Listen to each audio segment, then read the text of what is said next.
guys, magandang tanghali. Mag-prepare na naman tayo guys yung chocolate ice cream.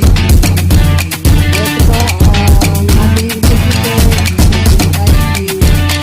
Kasi yung nakarang ready ko na tapos ko po naubos ko po yung ginawa namin. Then, pinapaulit.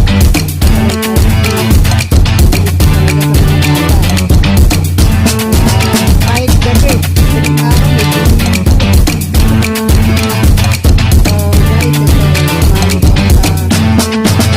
may chocolate ice cream.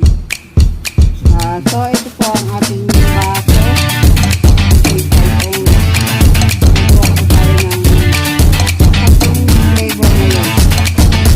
Kasi nasa princess. Kaya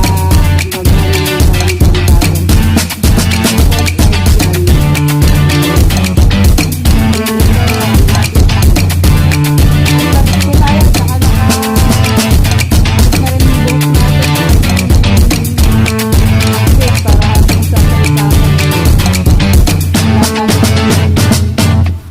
Tumatalsik na kung ano-ano. Mga pala ito sa kanila.